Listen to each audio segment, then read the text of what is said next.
Pemirsa, seperti yang tadi sudah disampaikan oleh Ibu Sutiska, pemilik peternakan sapi perah di kawasan Rembangan, pelaku UMKM seperti beliau ini memang merasa sangat terbantu dengan adanya lembaga jasa keuangan. Nah, dengan dalam hal ini tentu saja tidak lepas dari peran otoritas jasa keuangan dan juga forum komunikasi lembaga jasa keuangan daerah. Untuk itu telah hadir bersama kita, bersama saya dan Ibu Sutiska, Bapak Kepala OJK Jember, Bapak Azil Sahnurdin. Pak Azil, apa kabar? Baik, Mbak Ani, sehat. Alhamdulillah sehat. Emang harus sehat, Pak? Harus sehat. Harus sehat. Menemani saya, Bu Sutiska dan juga Pak Azil, juga telah hadir di sini Bapak Irfan. Beliau adalah pimpinan cabang PT Permodalan Nasional Madani atau PNM cabang Jember. Pak Irfan sehat? Sehat, alhamdulillah.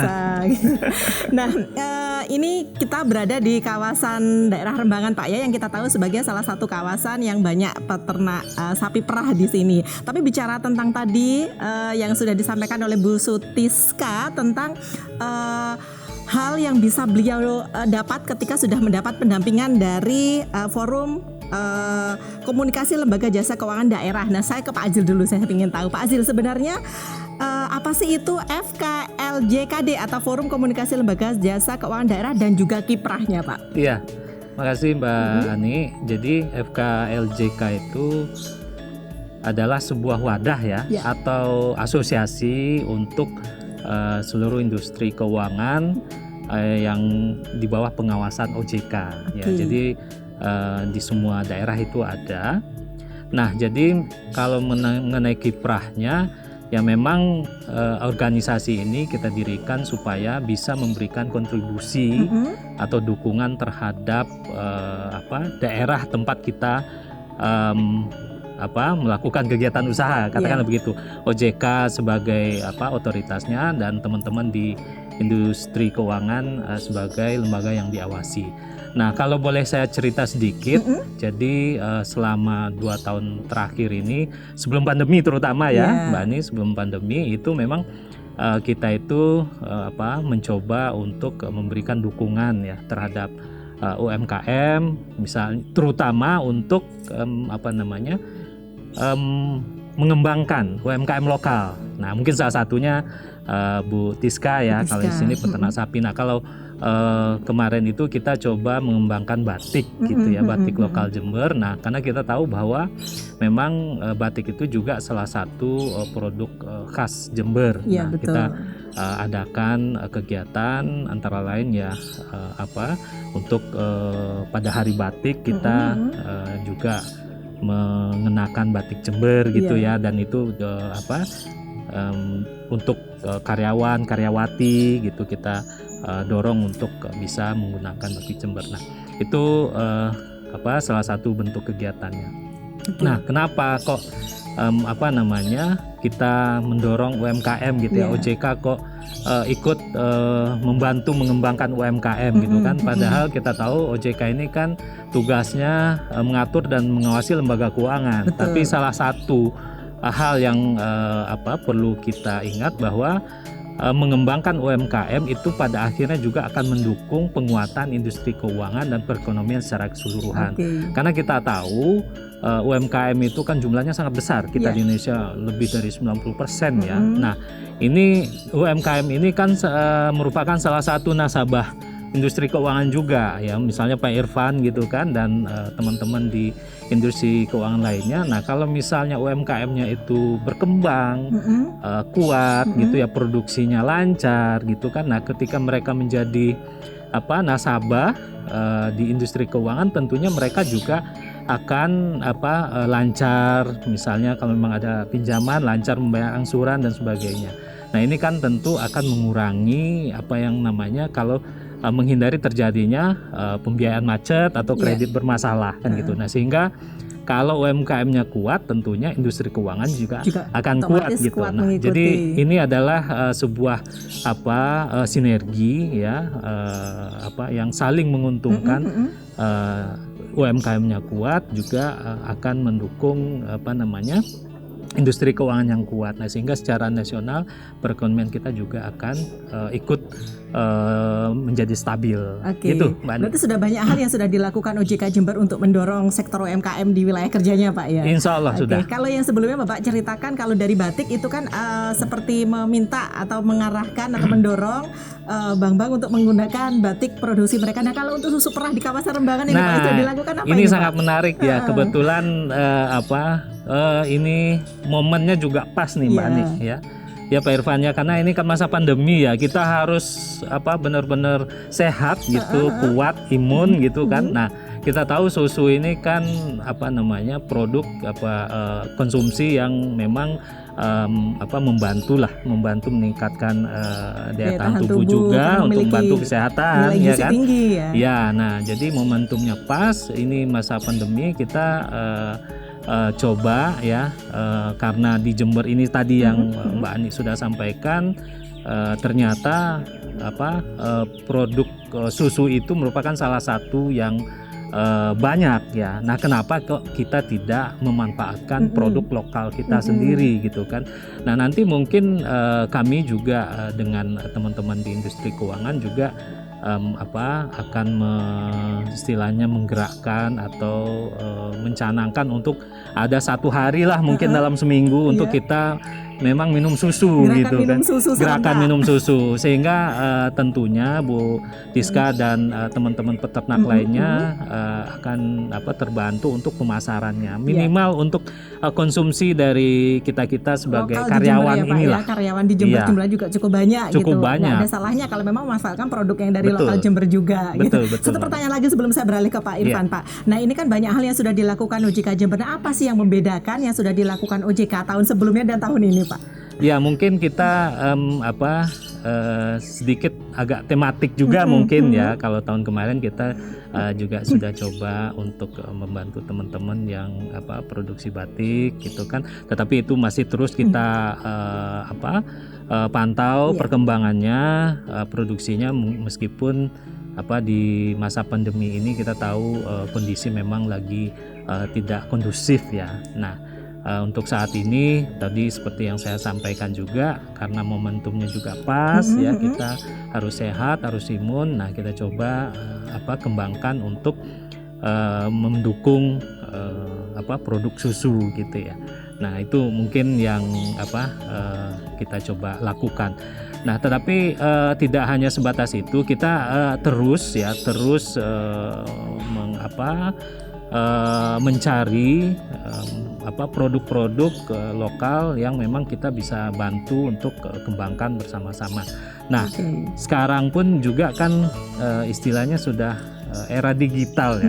Apa-apa mungkin Mbak Ani kalau belanja apalagi pandemi pasti online ya, Sudah lebih banyak online lebih daripada banyak online. ke mall misalnya atau ke toko, karena kita sendiri juga dibatasi untuk keluar rumah gitu kan. Nah, nanti mungkin kami juga coba bagaimana nanti UMKM kita ini ikut merasakan perkembangan teknologi itu. Jadi mungkin nanti Bu Tiska juga kalau jual produk susunya ya tinggal jual online Sudah gitu, kita bisa pesannya dengan cara online yang tinggal lebih modern ya, Pak ya? modern. Nah, mungkin nanti kita sediakan marketplace gitu kan, seperti yang platform online lainnya. Dan mungkin perlu saya sampaikan juga, OJK karena memang concern dengan perkembangan digital dan mendorong pengembangan UMKM ini, kita juga sudah ada aplikasi atau platform yang namanya UMKM-mu. Nah, UMKM-mu. Nah, di situ UMKM lokal ya itu bisa menjual produknya di sana. Jadi satu marketplace yang bisa untuk melayani semua kebutuhan dari khususnya UMKM ya, Pak ya. Untuk UMKM. Oke, Jadi luar biasa kita sekali. sediakan kita fasilitasi. OJK Sebuah terobosan memfasilitasi dari itu. OJK yang memang itu untuk meningkatkan atau mendorong UMKM biar lebih berdaya guna lagi. Betul. Oke, nah saya ingin ke Pak Irfan nih, Pak. Kan Pak Asil sudah banyak menjelaskan nih tadi kurang lebih tentang peran yang sudah OJK lakukan. Dan untuk Bapak sendiri sih bagaimana penerapan kebijakan yang dikeluarkan OJK terhadap bisnis PNM ini? Baik Mbak Ani, terima kasih sebelumnya. Jadi kebijakan yang dikeluarkan OJK tentunya sangat mendukung kami. Tentunya pada saat masa pandemi ini dengan dikeluarkannya POJK nomor 11 terkait dengan stimulus ekonomi kemarin, tidak bisa saya pungkiri memang. Jadi nasabah-nasabah khususnya ibu-ibu ini pada masa pandemi itu kalau saya bilang sangat terdampak Sangat sekali. terdampak ya. Itu kalau boleh saya cerita di bulan Maret sampai dengan bulan Juni itu lagi baru-barunya pandemi, terus setelah itu ada PSBB, lockdown gitu kan. Jadi kita juga susah untuk akses masuk bahkan ke satu desa aja itu susah untuk masuk ke situ. Sampai sebegitunya. Artinya komunikasi yang selama ini khususnya kepada ibu-ibu dari Mekar, Prasejahtera itu kan setiap 1 minggu itu kita berkomunikasi karena kita ada PKM, pertemuan kelompok mingguan. Nah, dengan adanya lockdown itu otomatis kita nggak bisa masuk, akses pun juga karena terbatas. Nah, pada saat itu diakui apa tidak itu berpengaruh terhadap kondisi usaha nasabah-nasabah kami. Betul. Dari yang awalnya mungkin sekolah itu yang awalnya buka, sekarang harus libur, ya, otomatis itu pasti berpengaruh terhadap penghasilan mereka. Ibu-ibu yang biasa jualan di sekolah, akhirnya karena tutup, mau tidak mau harus berhenti juga. Betul. Nah, pada saat itu kita bingung nih mikirnya ini gimana gitu, karena memang kondisinya bukan nasabahnya, karena kondisi. Alhamdulillah pada bulan Maret ya Pak Ajil keluar POJK 11 itu bentuknya ada relaksasi, ada berupa penundaan pembayaran mungkin seperti itu. Alhamdulillah sangat membantu kita terapkan pada saat itu. Dari total waktu itu saya masih ingat pada awal-awal Maret sampai dengan Juni ada sekitar 100.000 nasabah ibu-ibu Prasejahtera. Pada saat itu dalam kurun waktu itu kita sempat menerapkan kebijakan itu sampai dengan 39.000 yang kita berikan relaksasi pada saat itu. Jadi sangat membantu sekali sangat dirasakan membantu. Manfaatnya. Betul. Oh iya. Jadi, Pak, kalau boleh tahu ini kan PNM ini termasuk sangat intens gitu melakukan pendampingan. Kalau boleh cerita ini Pak, proses pendampingan yang diberikan PNM sendiri terhadap para pelaku UMKM di Jember ini seperti apa? Ya, baik. Ini terkait dengan pendampingan, saya cerita ini kan beda ini pas di kurun waktu ini. Ada masa sebelum pandemi, ada setelah pandemi. Mungkin bisa ceritakan singkat sebelum pandemi dulu seperti apa dan sekarang keunikannya di masa pandemi seperti apa? Yang jelas sebelum pandemi kita pendampingannya tetap tatap muka. Dengan adanya pandemi ini mau nggak mau karena social distancing dan lain-lain, maka mau nggak mau kita tetap jalan, tapi medianya online. Tetap jalan. Pelatihannya kita berikan pelatihan kepada nasabah-nasabah tersebut, namun sudah tidak bisa dengan tatap muka lagi. Mungkin medianya online. Pakai. Ada kendala tidak Pak? Bagaimanapun yang didampingi oleh PNM kan ada kalanya mereka yang tinggal di daerah pelosok dan di pedesaan, di mana jaringan internet mungkin tidak stabil atau bahkan ada yang tidak ada ini Pak. Seperti apa kendalanya untuk mensiasati itu di lapangan? Ada kendala. Saya sampaikan ada kendala karena memang betul akses daripada layanan komunikasi mungkin jadi karena ini yang kita biaya ini kan ibu-ibu Prasejahtera ini yang dalam tanda kutip dia masih berhitung nih terkait pulsa dan lain-lain, memang kendala. Tapi dapat saya sampaikan Mbak Ani, ketika kita melakukan pelatihan secara online itu antusiasnya luar biasa. Oh begitu ya, tetap mereka semangat. Luar biasa karena apa? Karena kita pada saat di saat pandemi itu kita coba sampaikan beberapa materi itu ya khususnya terkait motivasi, yang kedua terkait bagaimana kita bisa survive di kondisi yang sekarang ini, terus bagaimana sekarang itu yang awalnya kita jual dengan cara-cara konvensional sekarang harus mau tidak mau harus memanfaatkan media. Betul. Gitu. Dan itu kenapa saya bilang antusias, ini dari beberapa yang teman-teman lakukan di Jember sendiri, bahkan setelah sesi pelatihan ditutup itu komunikasinya masih jalan terus gitu loh. Masih banyak yang tanya. Gitu. Betul. Karena mungkin merasa ini sebuah solusi di tengah pandemi ini. Betul. Jadi saya jadi sangat ini juga, saya jadi wow gitu kan. Jadi loh, kok di luar ekspektasi saya gitu. Karena anggapan saya memang pada awalnya ini bisa nggak ya diterapkan. Tapi ternyata kita datangin nih teman-teman yang expert sebagai pemateri itu ternyata pematerinya menyampaikan ke saya, Pak, ini saya bahkan sampai di rumah pun masih ditelepon nih bagaimana gitu. Jenis pelatihan yang diberikan Pak itu kan kurang lebih harus disesuaikan dengan kebutuhan ibu-ibu ini. Itu apa saja contohnya? Jadi kemarin saya sempat ngikutin ada beberapa materi itu bagaimana cara mendapatkan follower. Saya juga baru tahu. Gitu ya. Ini pengalaman Jadi baru sudah bagi disesuaikan saya. dengan teknologi juga, Betul. tidak hanya sekedar membuat kerajinan atau Betul. apa, tapi sudah merambah betul-betul ke digital. Betul. Jadi bagaimana cara melakukan packagingnya gitu kan? Kayak contoh misalkan ada beberapa produk-produk dari ibu-ibu ini yang mungkin kalau dijual secara konvensional mungkin laku. Iya. Tapi ketika ditawarkan di marketplace, ditawarkan di ini Butuh kurang menarik touch gitu. lebih gitu ya, butuh Betul. sentuhan seni yang Nah, lebih gitu. Seperti itu. Jadi kemarin kita datangkan orang-orang yang memang expert ya di situ. Kita berbagi ilmu ya, berbagi cerita gitu. Jadi packagingnya harus buat seperti ini. Kira-kira seperti itu. Contohnya Oke, ya. Contohnya kalau lebih kayak gitu. Gitu. Dan dari contoh yang Bapak ceritakan itu sebenarnya di sini ada langsung Betul. ada Ibu Sutiska yang beliau ini Sutiska. salah satu penerima manfaat Betul. atau orang yang sudah merasakan nih Iya, iya, manfaatnya. Saya tanya langsung ke Ibu. Bu, bisa cerita dong pengalaman Ibu sebelum mengenal lembaga jasa keuangan dan setelah, ada bedanya tidak Ibu? Ya sebelumnya saya mengenal dari PNM ya. Dari dulunya saya agak ya agak tersendat juga dari cara penjualannya. Soalnya dari sekarang mengenalnya saya ada kelancaran. Oke. Iya. Oke, merasa terbantu Bu ya, Iya, dalam sisi terbantu penjualan dalam gitu ya. sisi penjualan sudah ada peningkatan. Oke, kalau dulu sebelum didampingi oleh teman-teman dari PNM, omsetnya Ibu per hari itu sampai berapa?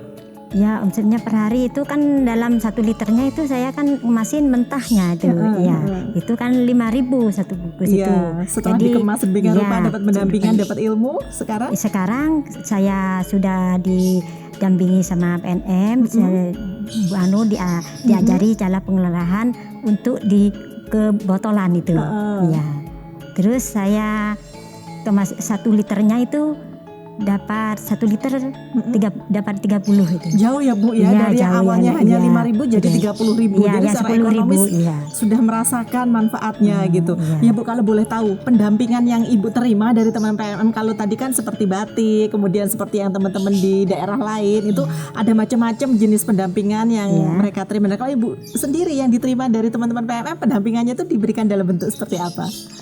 Ya pendampingan terbentuk ya secara penjualannya itu harganya sudah ada peningkatan. Oke, dalam bentuk packagingnya mungkin ya, Pak, kemasannya. Kemasannya itu. Oke. Kemudian diajari tidak Bu caranya menjual? Sekarang tidak lagi harus dengan ditawarkan dari tatap muka langsung, tapi melalui semacam online gitu. Itu diajari caranya ya Bu ya? Iya, diajarin juga. Oke. Kalau boleh tahu, kalau dulu Ibu memasarkan susu Ibu ini kan susu sudah siap minum ya Bu ya? Itu dulu sebelum kenal dengan teman-teman PNM ini dipasarkan kemana saja? Taruh ke lover saya itu. Kalau dulu pakai Mentahnya, loper keliling iya, gitu iya, ya Bu keliling ya? itu. Kalau sekarang kan sudah di-online kan itu. Oke. Tiap sudah siap ngantar. Sudah siap ngantar, sudah ngantar. lewat ini. Kalau dulu sehari mampu laku berapa? Kalau sekarang berapa?